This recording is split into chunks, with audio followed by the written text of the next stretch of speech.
Good morning. Well, we're headed to the lake today. I say good morning, it's actually it's almost lunchtime now.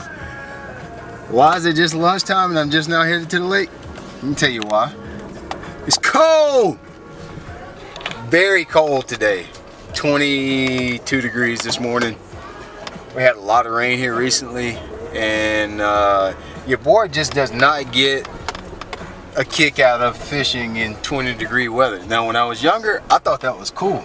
I used to love to get out there and try to beat the cold weather. A little bit older now, so I take it a little slower. So, waited a couple hours to see if the frost would get off the ground. That's my rule of thumb. Once the frost is off the ground, then we can go fishing. So, 10 or so o'clock in the morning now. Let's go fishing and get it done.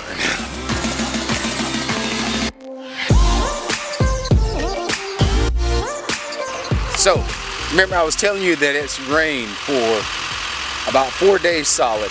In the 40s and raining, sometimes in the 30s and raining. And I get to the lake. Let me show you what it looks like. We got debris that's washed up on the shore and the boat ramp. I actually had to clean a lot of this out, the boat ramp, to even be able to launch here. So, yeah, you can see it's pretty much chocolate mud here. A lot of leaves and debris.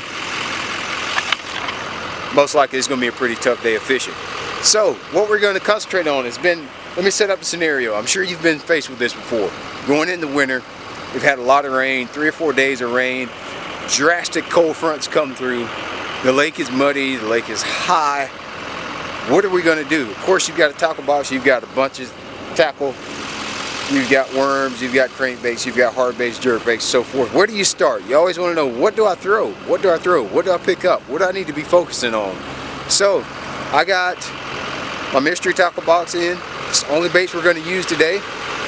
Baits that you can find on Carl's Bait Tackle. We're going to go through that bait box, and I'm going to show you what baits are going to work best in these water conditions. Of course, we'll talk about all the baits and some situations that I would throw each one of those in. But as you can see, conditions like that cuts down on what baits work the best. So let's put this boat in and see what's going to work for today, what we're dealing with. Alright, so we're getting out here, just started fishing. Let's dig into our box. Be mindful of the situation and what we're dealing with here. So let's look at the box and see exactly what baits is going to work. We got to think low light. We got to think cold, we got to think lethargic bass, cold fronts pass by. Let's look in this box and see what baits are going to work best for this situation after a cold front. So here we go. We've got a bag of amazing baits. It's just some little jig chunks here. Green pumpkin, that's always a great color. No matter what color the water is, green pumpkin is always a good color to use. These baits from Carl's are pretty legit, I have to admit. This is called a Hoss Crawl. It's a Hoss Crawl. Another one of the Ketchco baits or Carl's amazing baits. Soft plastics here. It's just a little soft plastic crawl, looks like. In blue crawl, that'll be a good deal to put on the back of a trailer. You can kind of flip that as a standalone bait as well. We've got, oh, that's interesting. It's a little swim bait, a little hard swim bait here. Sinking, it says. Something to keep in mind. We also have a bag of Strike King rodents. Another beaver style bait. Looks like we're going to be doing a lot of flipping, guys. Flipping soft plastics around the docks. Got a little Squarebill crankbait here. I like the idea of throwing a Squarebill in this type of water. We've got the big baits, big bite baits. Coontail worm. Be a great little guy for a wacky rig right there. That's black and blue. It'll be a neat little deal too. We've got a few jig heads here from Mustad, 1/4 ounce size. Might be able to use that as well. We've got a bucktail chatterbait here. It's pretty neat. All hail the lipless. Also have a lipless crankbait. Looking at these baits, what do you think is going to work best? I'm going to tell you what I'm thinking is going to work best, just given the situation that we have here. obviously we're going to have to move some water. Low light, we're going to have to create some commotion. We need some noise. We need everything in our power to grab the fish's attention. He's going to be lethargic. They're not going to be out searching for food today, folks. Just not going to be. You can dream about it all you want. They're not going to be out and about. How do you feel when it's 20, 30 degrees outside and raining? You don't want to do nothing. You want to sit around and be still and do nothing. That's exactly what these fish are going to be doing. They're going to be doing absolutely nothing. So what do we have to do? We have to try to wake them up. We got to draw attention to our baits. So we need things that are going to move water, number one. We need things that are going to create some noise and commotion, two. And we need baits that we can be very precise with. Since the water is dirty, since the water doesn't have any color, has a lot of color to it, we've got to be very precise with our casts. Those fish like to lay next to something. So this particular lake that I'm fishing has got a lot of docks, a little bit of wood structure, so it's going to be real important to make those precise casts right next to a dock, right next to rocks, high percentage places like you always hear me talk about. And so I'm thinking flipping on a Texas rig, either the Strike King Rodent, maybe even this guy here, little blue crawl, house crawl guy from Catch Go. It's got some cool little kicker tails on it. That'll move a lot of water. We can flip that, put it on a jig. We can put some of these baits right here on the back of a chatterbait. Chatterbait's always a really good bait to use when the water's like this. We've got a lipless crankbait. That makes a lot of noise. That's going to be a really good bait to use when it's like this. And I definitely like the idea of throwing this little Squarebill crankbait. Why do I think that's a good idea? Well, Squarebill crankbait can get around some of this rock and you know, little channel turns and places like that. Bounce off those rocks. That's a good way to trigger a bite. The other thing about it is it lets me cover water. Covering water is a big deal. So I like those baits. Swim bait, it's more of a sight oriented bait. Even though this is a great bait to use, I like to use this around schooling fish, clear water, places like that. I'm going to say that's going to be, not saying you couldn't catch one on that today, probably going to be lower on my priority list for today. We got the bucktail chatterbait in here. You know, bucktail is great. I like it for cold, clear water, not necessarily cold, muddy water. Not going to be my best bait for today. We've got the big bait coontail. In my opinion, that could play. We could maybe, if we could find anywhere there's a little bit of clear water, we could rig this guy up on a shaky head. We could rig it wacky style. Maybe that can produce some bites as well. That could be a good guy to use. We always can use jig chunks. There's no doubt about that. So we've got plenty to work with here, plenty to try to catch a fish with. So now all we can do is get out here, put some of these baits in our hand and see exactly what we can catch. All right, so this is what we're gonna start out with today. Found a little bit clearer water. It's not terribly clear, but just kind of running around. I found some water that I really liked. Wasn't so sediment filled. Starting off with the crankbait. We got the lipless bait on, the Lunker Hunt lipless bait. And then I took my one of the jigs I already had and used the chunk that they had in the trailer. I think that's gonna be a winning combo today. Let's see if we can get out here and catch.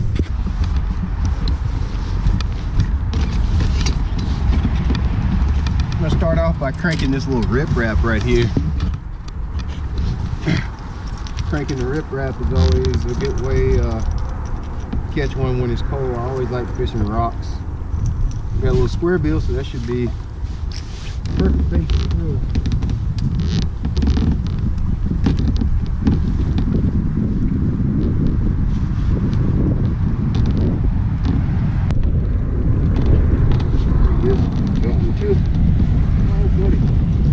Crankbait. Oh, he come off! Come off! Lost that one, but a lot of times these fish are always right on the corners. The corners of ripraps are always a good place to catch a fish.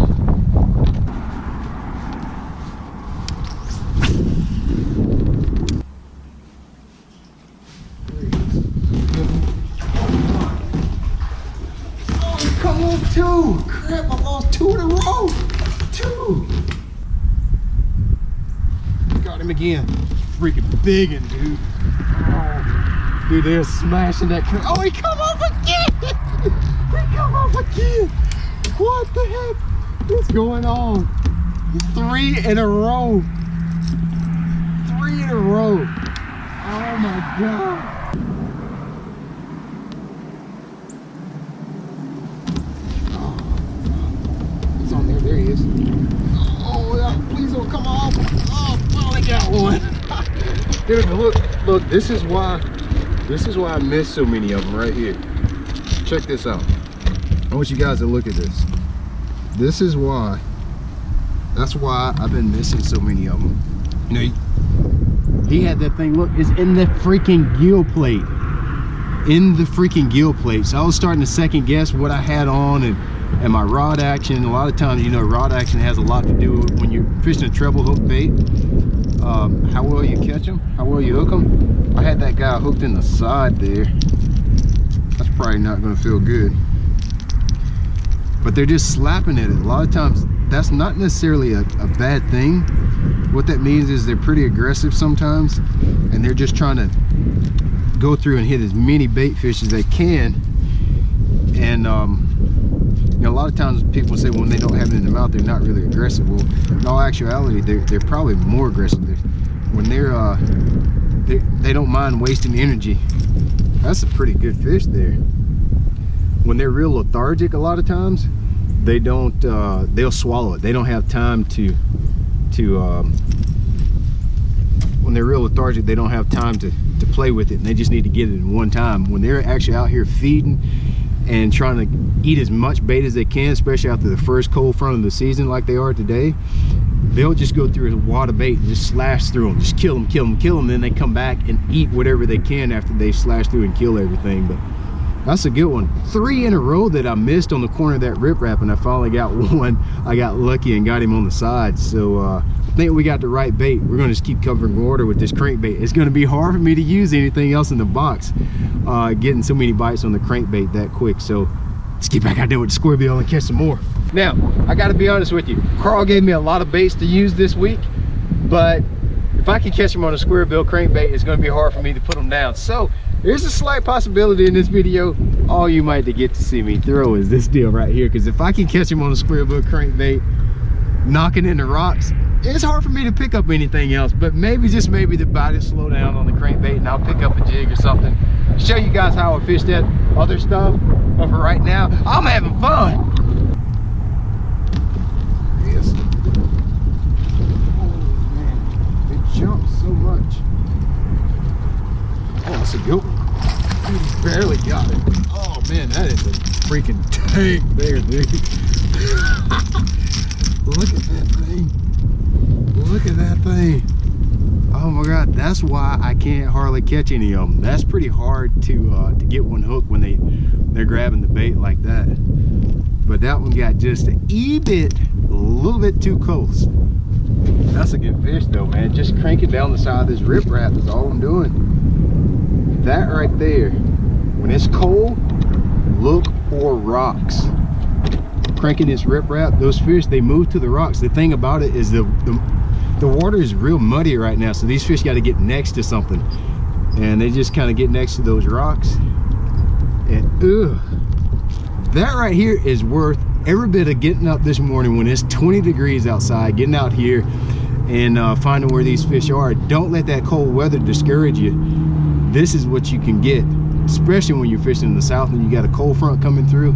It's not always bad. Sometimes it's good. It makes the fishing a lot better than what I was thinking it was going to be today.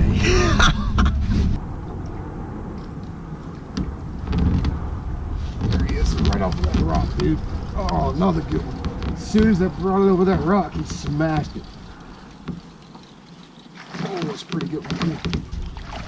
That one got a little better. That one got a lot better. The last one. Oh man, they are smashing that crankbait today.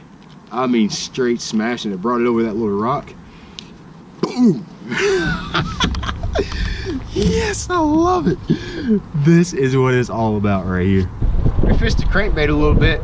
You know, I tied up one of my little brown jigs with that chunk that was in my box for this month, and I'm going to go back over that same riprap using this jig and chunk. Pretty sure that should be a way to catch one or two this afternoon. That those rocks should be starting to get a little warm, producing a little bit of heat, and those fish should be getting up there shallow. So we're just going to kind of flip that riprap and see what we can get on a jig. I think I'm going to change color jigs here.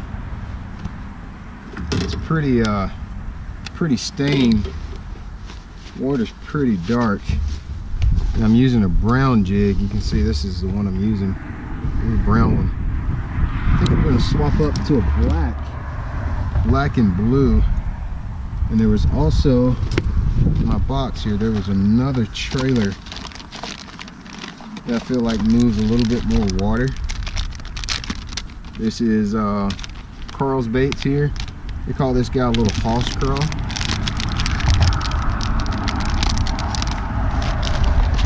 And see, it's got some little kickers on it.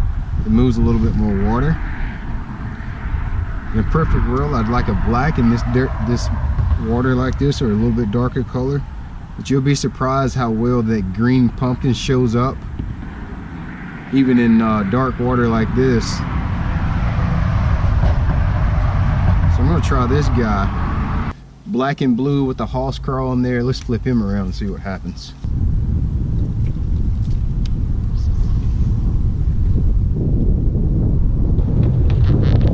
Well, looks like they didn't want the jig. Going back to my crankbait and have some fun. God dang, dude.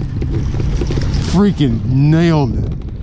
He's barely got it. I hope he doesn't come off. God almighty. Dude, he freaking nailed it. Please don't come off, baby. That's a good one. Oh, it's a big old spot. Heck yeah, dude.